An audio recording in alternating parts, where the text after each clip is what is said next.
मंत्री बनाने के लिए आप लोगों को जिम्मेदारी दी है।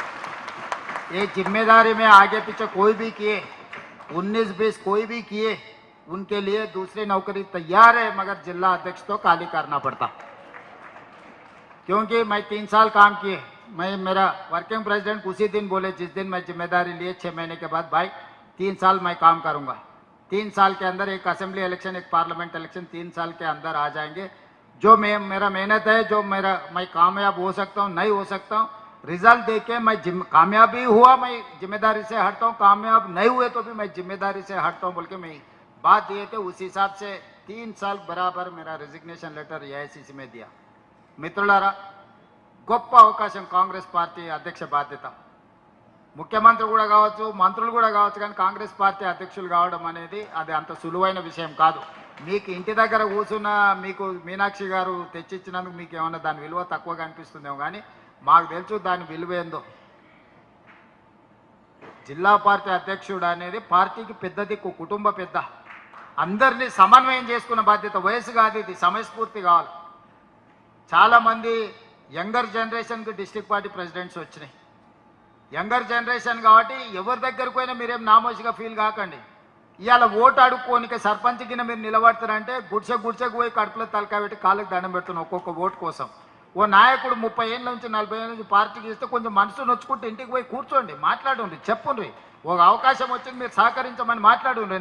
నాకు అధ్యక్షుడు ఇచ్చినప్పుడు ఎంతమంది సీనియర్ నాయకులు ఇళ్ళలోకి వచ్చినా మీరు చూడలేదా? ఇది నా కోసం నీ కోసం కాదు, పార్టీ కోసం। పార్టీ అనేది అందరి ఆస్తి, 4 కోట్ల మంది, 1 కోటి పైగా ఓట్లేసిండు మనకు, 1 కోటి మంది కార్యకర్తలు నుండి 1 కోటి మంది జీవితాలతోనే మనకు చెలగాడ మాదిరి అధికారం లేదు।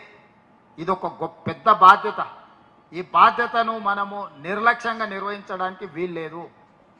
నేను అనుభవంతో చెప్తున్నా, నేను జిల్లా పరిషత్ మెంబర్ అయినప్పుడు ఇక ఇదే పెద్దది ఇష్టం వచ్చినట్టు వ్యవహరిస్తా అంటే దానికంటే పైకి ఎదుగుండేవాడిని కాదు। ప్రతి సందర్భంలో రాజకీయాలు అనేటివి ఒడిదుడుకులు ఉంటాయి, మనం ఓటు చెప్తే ఇంకోటి చెప్పేటోళ్ళు ఉంటారు। రాజకీయంలో గేమ్ రూలే అట్లుంటుంది। నేను ఫుట్బాల్ ఆడడానికి పోయినా వాడు కాలుతోంది అంతుండ నేను బయట కూర్చుంటా అంటే నడుస్తా, ఫుట్బాల్ ఆట రూలే కాలుతుంది అనడం।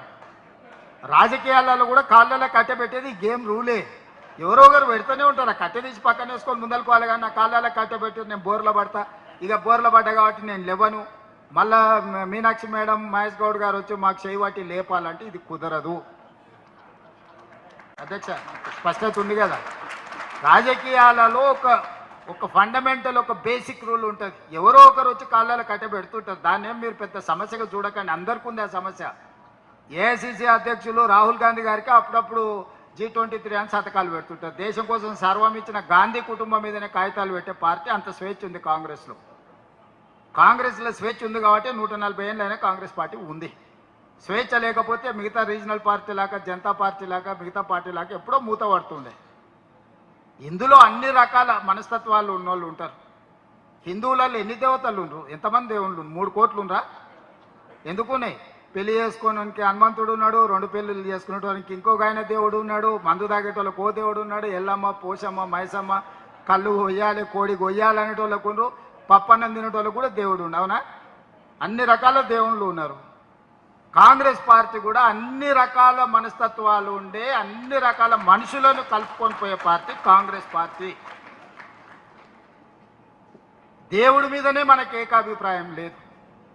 ఒక ఆయన వెంకటేశ్వర స్వామికి మొక్తా అంటే, ఒక ఆయన ఆంజనేయ స్వామికి మొక్తా అంటాడు, ఒక ఆయన లేదు నేను అయ్యప్ప మాలేస్తాను, ఇంకొక ఆయన అంటే లేదు నేను శివమాలేస్తాను, 3వ ఆయన అంటాడు, అవునా? ఇవన్నీ మనం చూస్తున్నాం కదా। దేవుళ్ళ మీదనే మనకు ఏకాభిప్రాయం తీసుకురాలేకపోయినప్పుడు రాజకీయ నాయకుల మీద, జిల్లా అధ్యక్షుల మీద ఏకాభిప్రాయం ఉంటుందని నేను అనుకోను। కాకపోతే మంచి అభిప్రాయం అయితే ఉండాలి, మంచి అభిప్రాయం లేకపోతే ఇక అది మనకు ఉపయోగం ఉండదు। దయచేసి నిన్నటి వరకు మీరు ఎట్లున్నారని నేను అడగదలుచుకోలేదు। ఎన్నో ఏళ్ళ పరిణామ క్రమంలో కొందరు నచ్చుతారు, కొందరు నచ్చరు, ఒకసారి నమస్తే పెడితే పెట్టలేదను, మనం పెడితే వాడు పెట్టలేదని కేవో చిన్నవి ఉంటాయి, అవి మీరు బాధ్యత తీసుకున్నాక వదిలేయాలి। ఈరోజు మీరు ఈ రోజు నుంచి మీరు ఛార్జ్ తీసుకుంటారు, ఈ రోజు నుంచి మీలో మారిన మనిషి కనిపించాలి। నేను కూడా ముఖ్యమంత్రి కాకుండా నాకు మస్తు మంది మీద కోపం ఉండే, రూమ్ లేచి కట్టె తీసుకొని అలసిపోయిన దగ్గర కొట్టాలని కోరిక ఉండేది। కొట్టే అవకాశం వచ్చినప్పుడు ఆలోచన చేయడం మొదలుపెట్టింది, ఇట్లా కొట్టి మనం మన సమయం ఎందుకు వృధా, మన మన మన శక్తిని అంతా ఎందుకు వేస్ట్ చేసుకోవడం అని. కాబట్టి ప్రజలకు పనిచేసే పని మీద ఉన్నా. మీకు కూడా మీకు పదవి రాకముందు చాలా మంది మీద కోపం ఉండొచ్చు. ఇప్పుడు